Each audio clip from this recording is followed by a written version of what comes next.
the post-quantum experience, presented by NaoX Protocol. Graeme, welcome to the Post-Quantum Experience, episode 1. You're kicking off the whole series for us, so it's a real pleasure to have you on. First and foremost, happy Monday. How are you doing? Doing great, Nat. Thanks for having me. I feel so honored that I'm guest number 1. Amazing. Brilliant. Honestly, yeah, we couldn't have picked a better first guest. What Project 11 have been doing this year, the tooling, the research, the Q-Day work, it's exactly the kind of stuff this show exists to talk about. So yeah, let's get into it.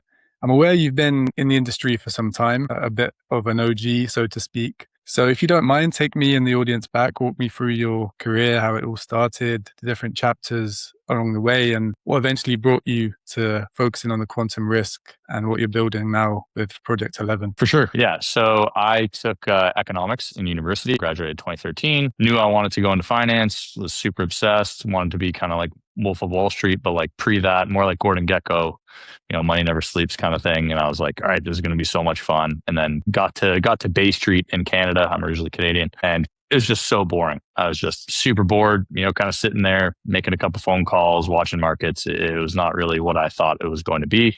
Got really bored, left at the end of 2014.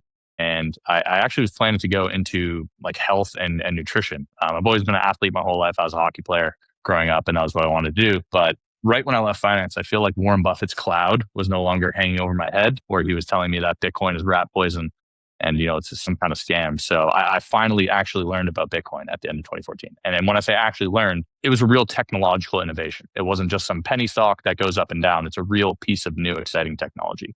Became super obsessed. It was all I could think about. I didn't care about doing the kind of health and nutrition thing anymore whatsoever. Learned everything I possibly could about Bitcoin, started teaching people about Bitcoin, started getting them to buy Bitcoin. Some people listened to me back in 2015, and those people are very happy. But sadly, some of those people, kind of sold after a 2x. And they're like, oh, yeah, it was great idea. Now they still tell me every day, Graeme, why didn't you tell me not to sell? And I go, I told you not to sell, but it's a story for another time. And so in 2017, that was my first real job in crypto. So I joined a company called Polymath, which was one of the first companies focused on real world assets. Although back then they were called, STOs, tokenized securities, kind of take your pick. And so joined as the first employee there. Built a lot of really cool stuff. We ended up building a layer 1 blockchain called Polymesh. So I do not envy the challenge that you guys have building and operating a layer 1 blockchain. I know how tough it can be. So did that for a few years, left in 2025. And then I was planning actually on taking, maybe some time off, maybe 6 months, a year, a couple of years, I don't know, just after startup grinding for almost 8 years. And I met Alex Pruden, who's the CEO of Project 11. And he told me about the quantum threat to digital assets. And as a guy who has my net worth in crypto, I'm thinking, okay, this is actually quite scary. And so it was almost kind of the exact same moment where, Warren Buffett's cloud was no longer over my head. And I finally learned about Bitcoin. My layer 1 token was no longer hanging over my head. And I finally learned about the quantum threat that was coming for digital assets. And it just really clicked for me. And I said, oh my God, no one, or at least not enough people I know are focused on this issue. And this is what I want to dedicate the next chapter of my career towards. Wow, super interesting. I think it's a good summary for, you hear a lot of people when they first hear about crypto, they're a bit standoffish until they actually dive into it themselves, right? And start looking into the problem and understanding nature of decentralization, the real use case, the Bitcoin books. And that kind of follows a similar path to a lot of people in the space. And then, the roots grow.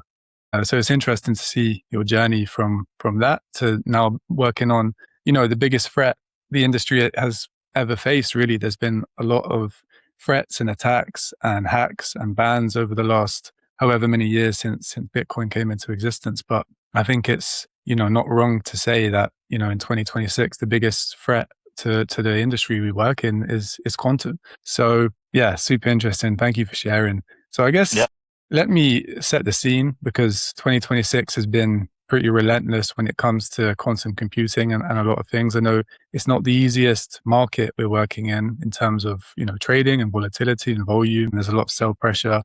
But this year so far, we've seen Ethereum publish a post-quantum roadmap. Coinbase warned the industry needs a plan ahead. The Bitcoin Security Consortium formed with BlackRock and Fidelity in it.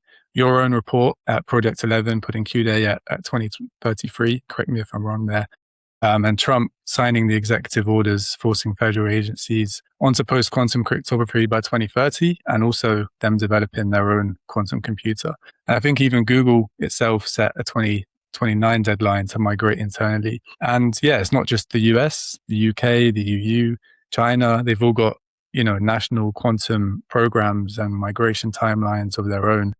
Pretty much every serious nation is building towards it. So yeah, everyone is moving at once. Everything's moving at once. There's a lot of eyes that have been opening this year so far. It'd be interesting to see how things progress in the latter stages of the year. But I think it's important for our audience and the viewers to kind of start at the top, because everything else in this discussion will follow from this. So if you don't mind just diving into what actually is quantum computing, what a quantum computer is, and kind of what makes it different in the ways that matter for cryptography and our industry. For sure. Yeah. The 101, why are we actually afraid of this kind of boogeyman that may or may not exist sometime soon? Yeah. So classical computer processes information using bits. And so the bits are either 1 or 0. That's a classical computer.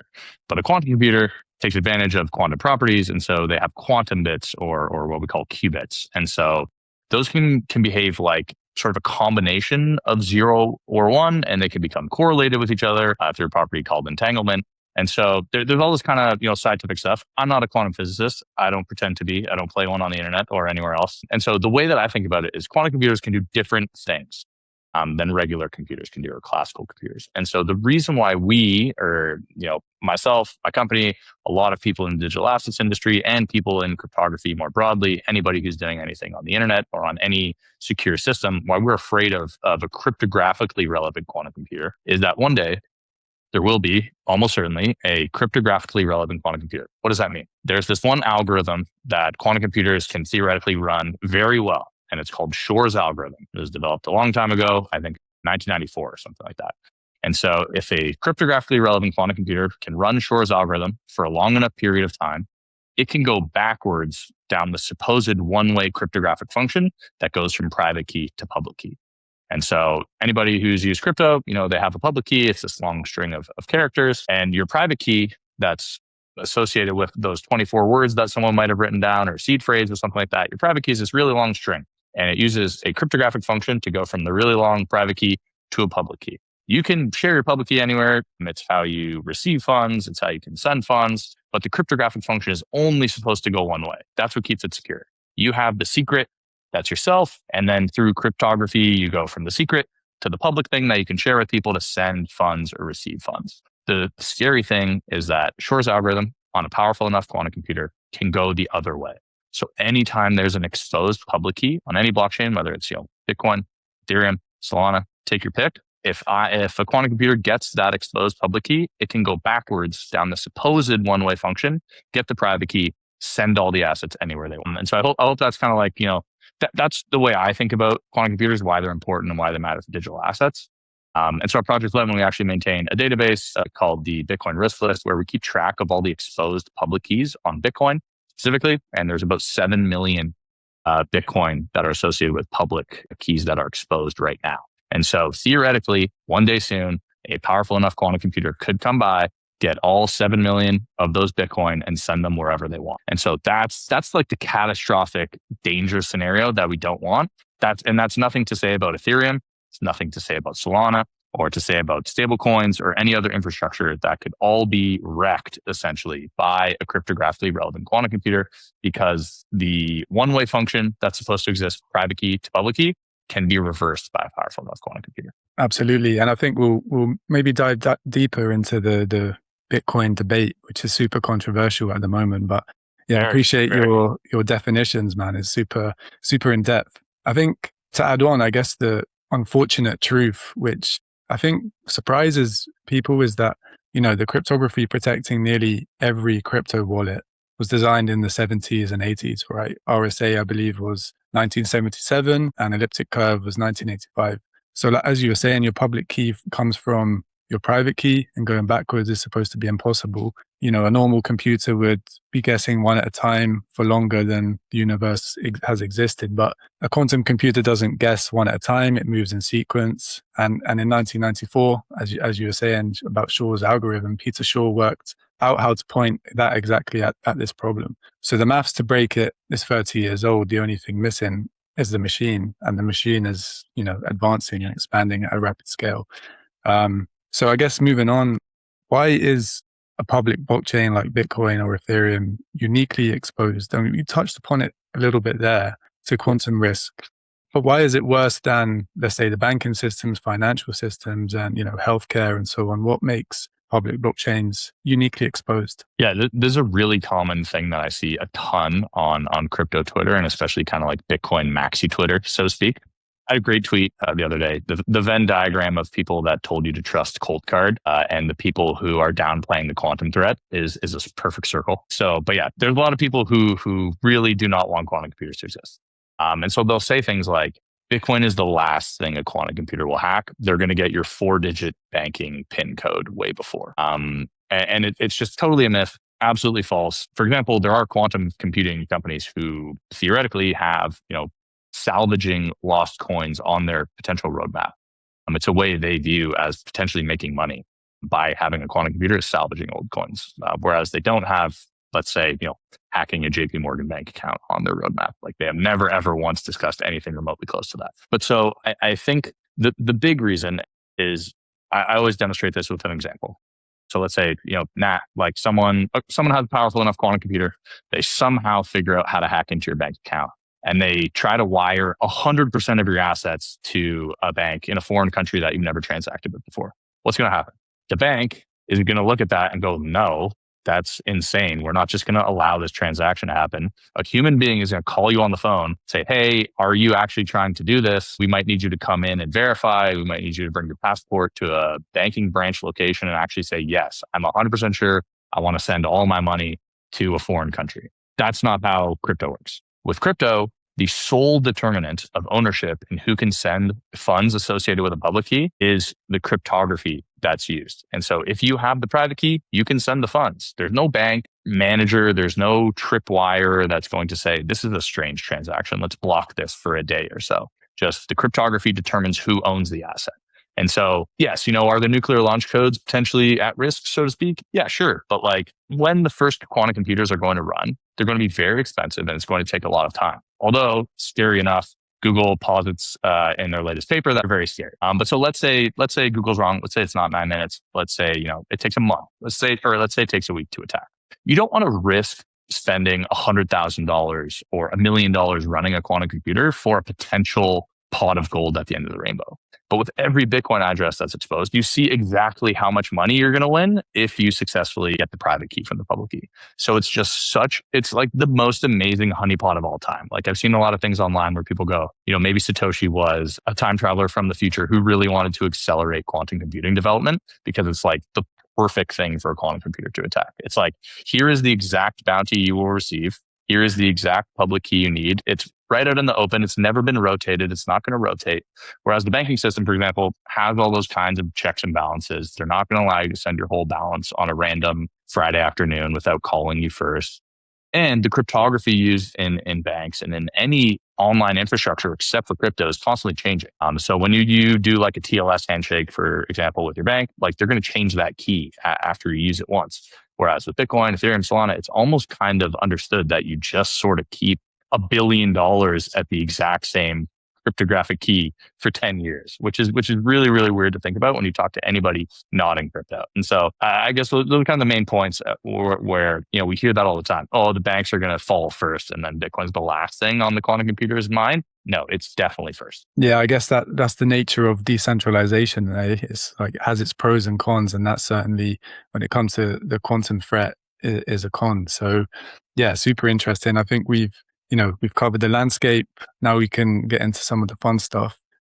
So for anyone meeting Project 11 for the first time, what's the mission? What does the team actually build? Personally, I've been a big spectator of your work. I believe you're in control of a lot of the communications and the marketing and so on, which, I'm a big fan of. Maybe. Allegedly, unless anybody wants to yell at me online. Allegedly. Yeah, I don't want to get you in trouble. But yeah, you're super, on it when it comes to breaking news and breaking down, complex coverage and so on and so forth. So for myself, it's super helpful working in the same field and also communicating, the issue and raising awareness. So kudos to you on that. But yeah, just getting back to the question, what does the team build? What's the mission? And yeah, love to hear about it. Yeah. Great question. The mission is securing digital assets for the post-quantum era. And so there's a ton of things that we built around that mission. A few things we've done. We've worked with Solana. We've worked with Ripple, working on, what a post-quantum version of Ripple, what a post-quantum version of Solana could look like. I'm working with some other big names as well that hopefully we can announce soon. We've built things like I touched on, the Bitcoin risk list. So that's an up-to-date tracker of all the Bitcoin public keys that are exposed and their associated values. And so actually, if anyone's listening to this and they have some Bitcoin, they can go type in one of their addresses and see, is my public key exposed? And that can give them kind of like a green check mark or a red X. And if it's exposed, we would recommend, just move it to a fresh wallet. And then you're sitting behind a hash. You're good for now. That's really the best thing you can do in Bitcoin today. We built the first post-quantum construction that recovers BIP32's full non-hardened public key derivation with provable security. That's like, kind of like a really long thing to say. And I'm definitely the worst person in the world to explain exactly what that is in like technical terms. But essentially BIP32, if I'm sure you're familiar, but some people listening might not understand, where you can have a seed phrase, you can have one seed phrase, and then with a whole bunch of different trees and paths, you can determine many, many different addresses. And so you don't just have one address with a seed phrase, you can have many, many, many different addresses. And it was, originally thought for a while, maybe we can't actually do that exact same thing with post-quantum cryptography. It's big. No one's ever done it before. We're not sure. But so we were the first team that actually recovered that BIP32, a full non-hardened public key derivation with provable security. We've also built practical post-quantum zero-knowledge proof that lets a user migrate coins without having to reveal their public key. And so that's really huge because for two reasons. So one is, let's say Q-Day is coming. And so I don't think I defined Q-Day yet, but Q-Day is the day a cryptographically relevant quantum computer exists. People kind of know. People are very scared. If you have to migrate your coins from wallet A to wallet B, or wallet B actually uses post-quantum cryptography, you might not want to send it through the regular mempool, exposing your public key, especially if Google says attacks can be 9 minutes long and a transaction could take 10 minutes. So you might want to do something else. You might want to create a zero-knowledge proof that allows you to migrate. So of course, the protocol would have to integrate that. And so, it's still kind of cool work that doesn't do anything today, but hopefully one day it could. That's reason one. Reason two could be in the migration scenario for Bitcoin, for Ethereum, for Solana, for any of these other networks that didn't start from the ground up with post-quantum cryptography like NaoX. The issue could be that there's a migration window of, let's say, 12 months or 24 months, hard-coded in the protocol. And anybody who's stuck in the old address format after 24 months, you're kind of out of the UTXO set. You can't transfer your coins.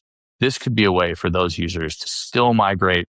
Maybe they were, in jail for 12 months and they couldn't meet the migration window, or they didn't have access to their wallet because it was in a different country and they couldn't get into the country. Or they were just, not people who are critically online all day, every day talking about Bitcoin. So there's a few cool things with that.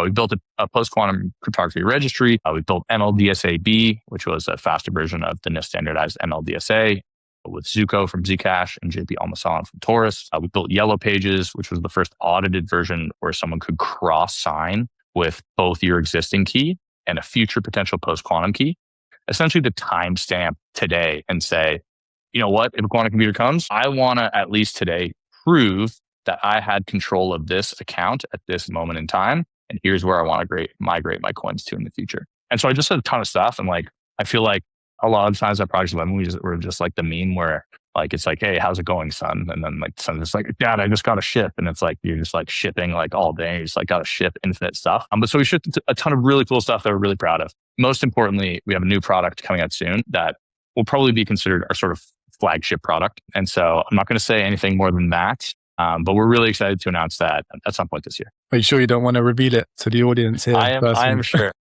I would love to give you the exclusive, Nat, but We'll wait for the announcement to be fully baked. No, I appreciate that. But yeah, I appreciate your answer also. I mean, from my experience of seeing you guys constantly shipping and building solutions there's a lot of question marks out there about what to do, what can I do, what does this risk entail for my coins as you guys are B2B focused, but also it seems B2C is also a part of that. So it's interesting. I think this is going to provide a lot of value for people that aren't sure of what to do with their coins and how it will work. So super cool to see you guys doing the groundbreaking work.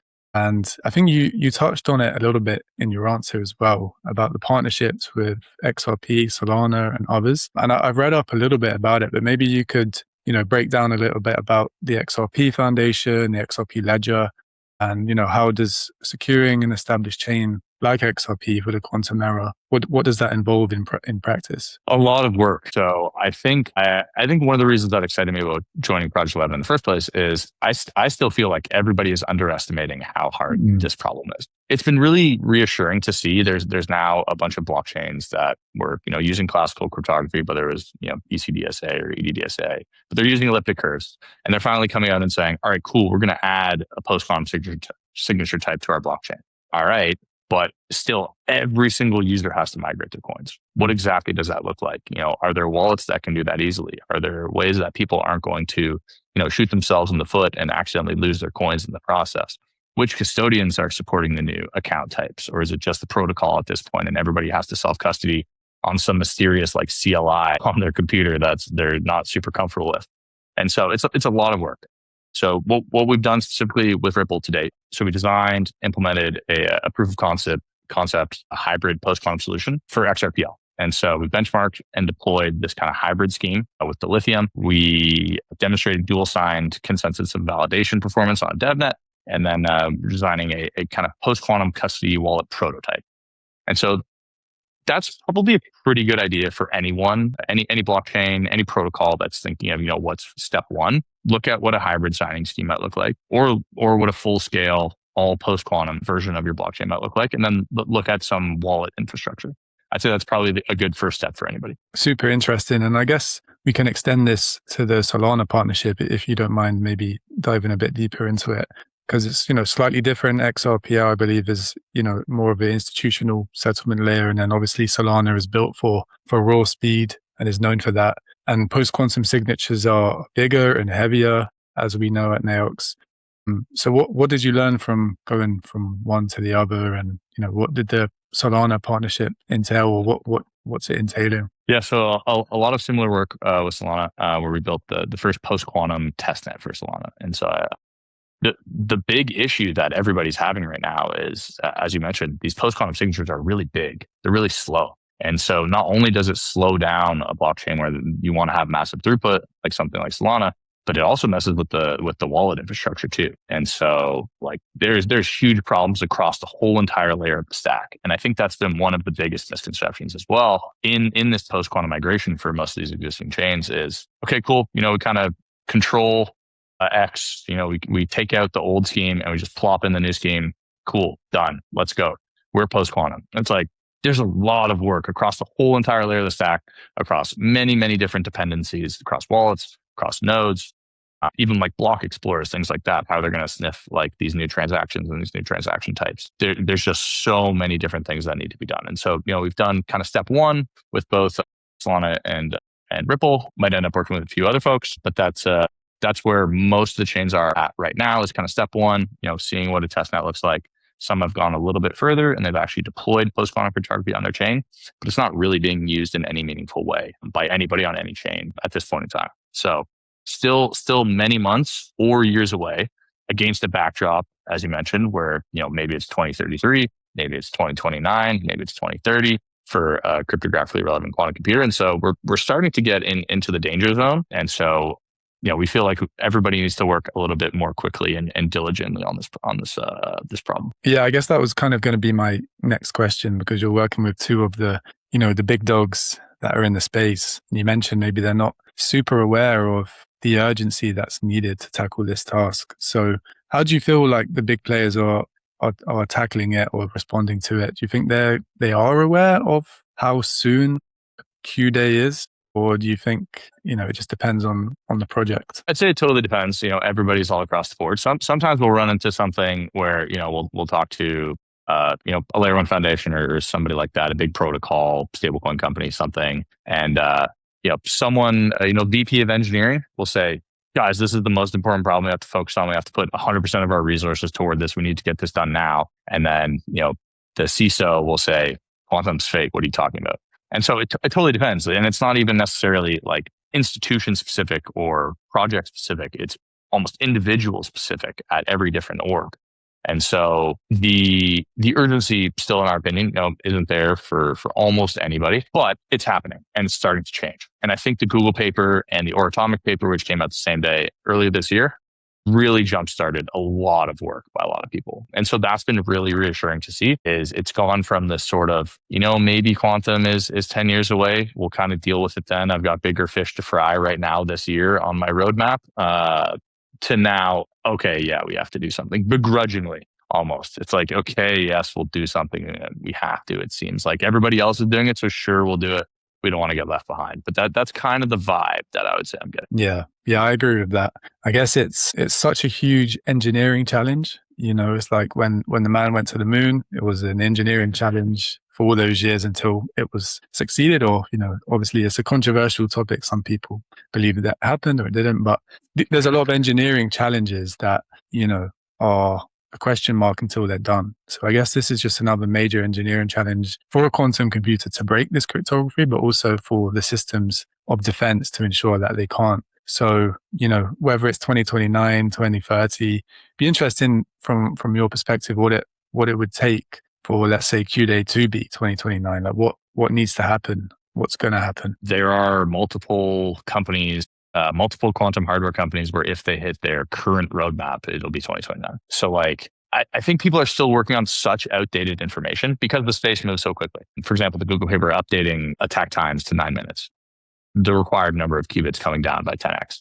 Or Atomic saying essentially 10,000 neutral atom qubits in an array will get there. And Caltech has already demonstrated 6,600 neutral atoms. And so I'm a chronically online guy, right? And I'll post stuff about this. And then, people will try to dunk on me and say, haha, dude, it takes 1 million qubits to break Bitcoin.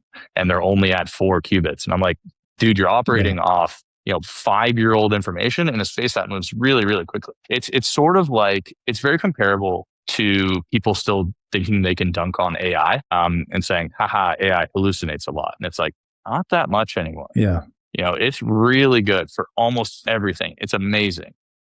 And so this kind of dismissal of quantum is very hubristic and overzealous by people who really shouldn't be doing it.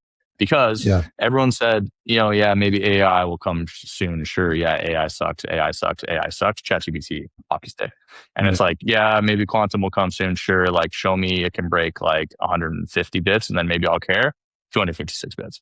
Yeah. It's like, that's the scary thing that could happen. And I think in an industry where we're supposed to be the paranoid security people who, want to be outside the scope of governments, and we want to have self-control over our own destiny, and we want to be the most secure thing in the whole entire world and have protocols and assets that could survive for 1,000 years. This is the one thing that we need to take very seriously. Yeah, I agree. And I think you hit the nail on the head there, because quantum computing, quantum is a buzzword at the moment almost, which AI was, 3 or 4 years ago before. It's a buzzword until it's not. Until it's not, exactly. Until, like we've seen with AI, the whole world relies on it now. It's changed industries completely. It's a huge industry that's emerged now. And, at a time where it used to be something, okay, in the future, we'll see what happens, until one day it just takes over. So I think we'll see a similar thing happen in the next couple of years at least. But I guess the issue is that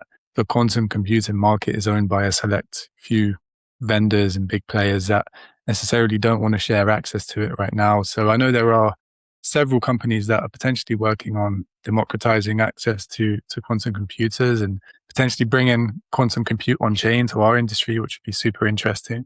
But yeah, and that's also one of the scariest things, where it's possible. I've heard some rumors that maybe some quantum companies are going to stop publishing things. Yeah. Governments around the world don't really want to let their adversaries know that they have these capabilities, and two, have everybody panic. Yeah. And so we saw the White House come out with new guidance with the executive order. And so, okay, they must probably know something. France comes back a day later and pretty much publishes the same guidance. The US invests $2 billion in quantum. France comes back the day later and says, okay, $1 billion into quantum. And at the same time, this is happening where the existing quantum hardware companies aren't necessarily publishing everything they have available. You have no idea what's going on in China. Yeah. Zero. And, again, people who should maybe be a little bit more humble are like, oh, well, the US is the best. We're going to solve it first. China's always 6 months behind. We have no idea. And so allowing our, hard-earned coins to be exposed to these attacks where we don't really know the exact timeline, why don't we just solve the problem? Let's migrate to post-quantum cryptography and let's be done with it. Yeah. That being said, we're never going to be done with it because as we're now seeing with new AI attacks and cryptography is constantly changing now, we're never going to be done. We're never going to find the perfect cryptography scheme because things always change. New attack vectors come to light, whether it's AI, whether it's quantum, whether it's something else we don't even know about yet. But let's just migrate our existing rails to post-quantum cryptography and breathe, one small sigh of relief. Take a deep breath. I would appreciate that. Yeah, but you raised some super valid points, man. I think, especially with, it's almost like digital sovereignty, right? They're racing for who wants to be quantum supreme. It used to be about land and ammunition and weaponry and so on. And now it's data and tech and quantum. Who will reign quantum supreme? The likely race between China and the US. They're the two nations that are leading. But like you said, we don't really know the significance of what China are putting into their quantum arms and everything. So yeah. And we might never know. We literally might never know. China could secretly, covertly just start stealing, 1,000 Bitcoin every 6 months or so until someone figures it out. Because a quantum hack transaction looks identical to every other transaction. There's no way to really sniff out, okay, there's this quantum signature left over that proves that this is a quantum computer. No, they have access to the private key. They transact the same way anybody else would. And so there's a lot of cool game theory stuff and we could probably talk for 10 hours about it, but it's everyone's oh, they're going to get Satoshi's coins. And it's if I was going to do it and then I wasn't concerned about, legal repercussions, I would just hack a third rate exchange. I'd just take half the coins from a third rate exchange somewhere. That happens all the time, And so I would do that and then great. And I'll do it again 8 months later. Cool. And then I'll maybe get some cold card users Bitcoin, and we'll just keep going from there. And so we have no idea what the attack's going to look like once they start happening. So let's try to prevent them. Yeah. That sounds like the best course of action rather than waiting to see what they're going to look like, trying to game theory all this out, trying to figure out, who's most at risk. Let's just make everybody not at risk. That would be great. I would feel much better about that. Yeah. Yeah, exactly. We have to quantum proof the future today, right? Super important. So I think it's interesting to see what you guys are thinking about Project 11 because like you said, there's a lot of changes with, hacks and testing and different cryptography being broken. We saw it last week with Hawk, but NIST is running additional signature rounds with 9 schemes. I think that's still ongoing, still advancing that situation. What are you watching for and what does it change, if it changes anything in the picture for the large change? Yeah, so we mentioned with Hawk being weekend, super interesting. First time we've seen that from a NIST candidate scheme being weakened by Claude Mythos. So really cool that we saw that. Authors ultimately said, all right, cool, you win. If you win Mythos, we're withdrawing this scheme for consideration. I think one thing on that I find pretty interesting, there's this guy I really like, As Westerban from Cloudflare. He's their post-quantum guy. And I hope I'm saying his name right. I've seen a few of his articles. Yeah. Yeah. I think he's on the ball very well. Cloudflare, 60% at least of their human initiated traffic already goes on post-quantum rails. And so Cloudflare, on the ball security firm, saving the internet from destruction every day, essentially, is pushing this post-quantum cryptography. I tend to think that they're probably pretty smart and they know where the world is going. So why don't we kind of maybe consider doing what they're doing? But he likes this one quote from Eric Rescorla. You go to war with the algorithms you have, not the ones you wish you had. And so what a lot of people in crypto are doing right now is they're like, all right, I'm about to get the perfect signature scheme that isn't that big. It's really fast. It's wonderful. I'm about to get there. We're so close. It's why don't we just do MLDuce it? Or some version of SLHDuce it? It's they're both standardized by NIST. Hopefully they're going to work. Why don't we just use those? Let's go to war with the algorithms we have, not the ones we wish we had. So I wish we'd take a little bit more of that approach in the broader blockchain ecosystem. Yeah. We can continue working on any additional future schemes we want. We can continue migrating. We can continue migrating if we adopt this concept of crypto agility, where we should stop considering these cryptographic keys as static forever until the end of time. And let's start, tinkering, but let's tinker after we migrate to something that's safe today. Yeah. I would like to do that instead of just relying on elliptic curves until we find the very, very perfect, most greatest post-quantum scheme of all time. Because at that point, it might be too late to test it, implement it, and get everybody migrated. So that's what has to happen for this to be solved. It's not just finding the perfect scheme and then it's done.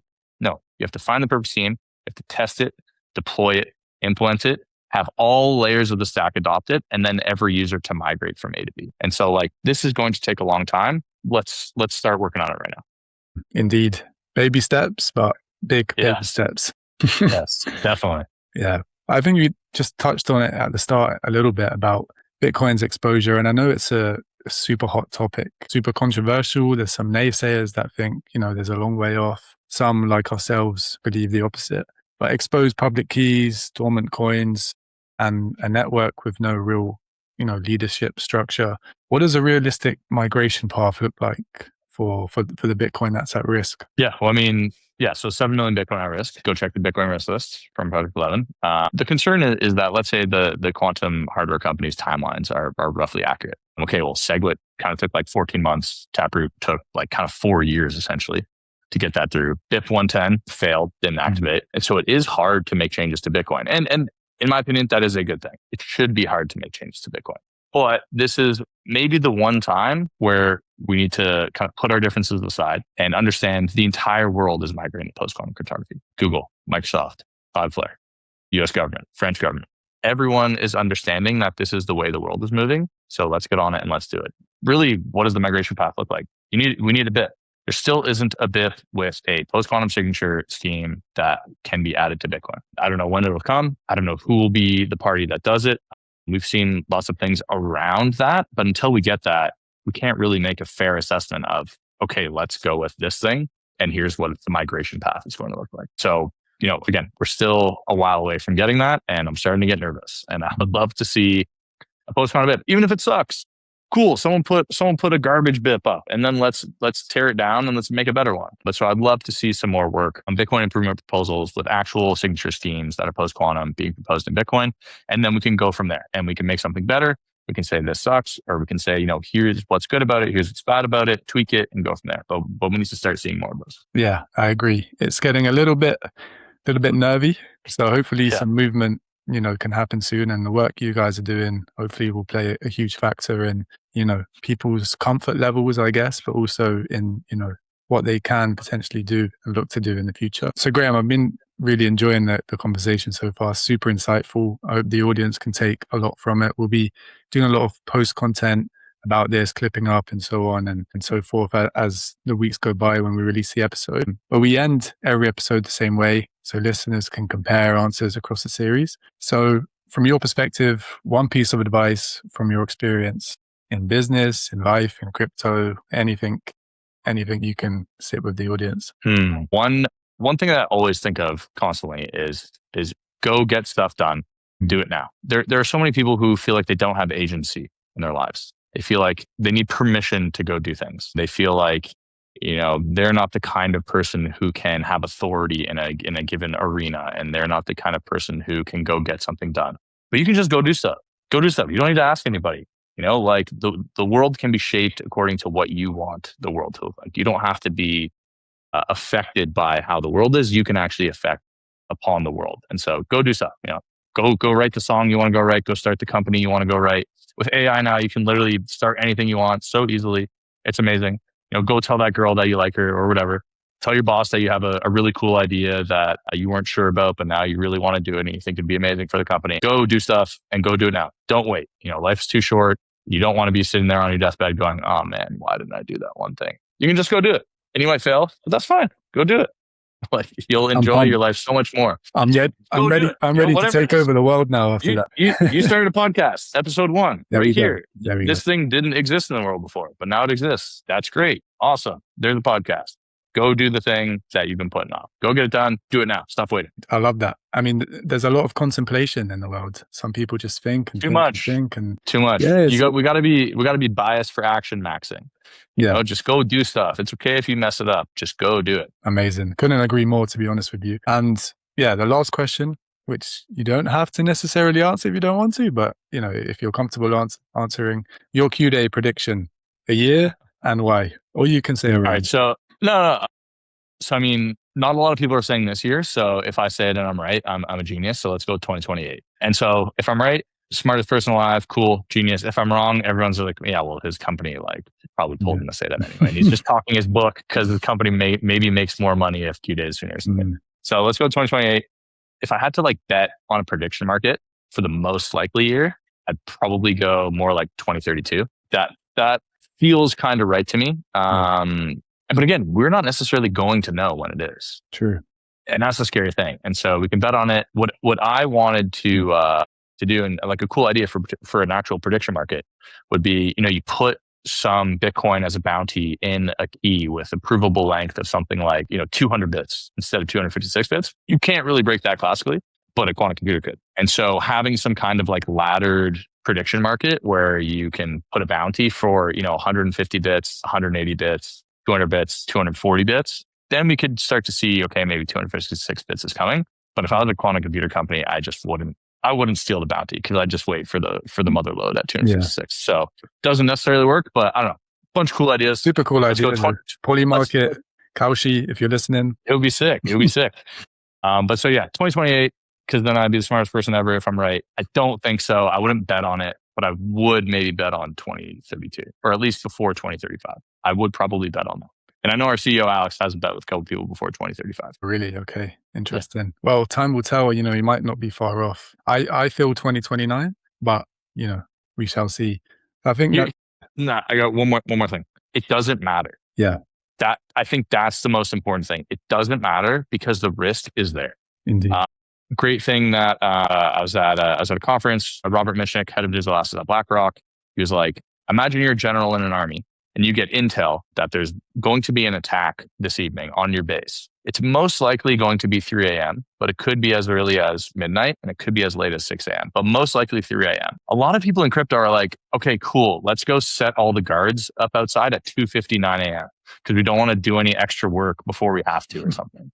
It's like, no, you go outside now. You go outside today. Yeah. You don't wait until it's most likely to be the end of your life. You prepare now because the risk is so high that if you're too late, you're screwed. So prepare now. You set the guards up outside now. Migrate to post-quantum cryptography now. I think that's a perfect way to conclude. Graeme, this is everything I hoped episode 1 would be. Super appreciate you coming on. Thanks. If you're not already following Project 11 and Graeme, we'll put all the links below. Highly recommend it. They're super active and informative. So if you want to stay on top of what's happening across quantum and blockchain, the quantum blockchain universe, make sure you're following them and the wider team because they're constantly putting out good stuff. So Graeme, once again, thank you. This has been Post Quantum Experience. Don't forget to like and subscribe. We have some exciting podcasts coming soon. So we'll see you in the next one. And Graeme, we'd love to have you on sometime soon. Yeah, thanks for having me. Really appreciate it. Had a great time.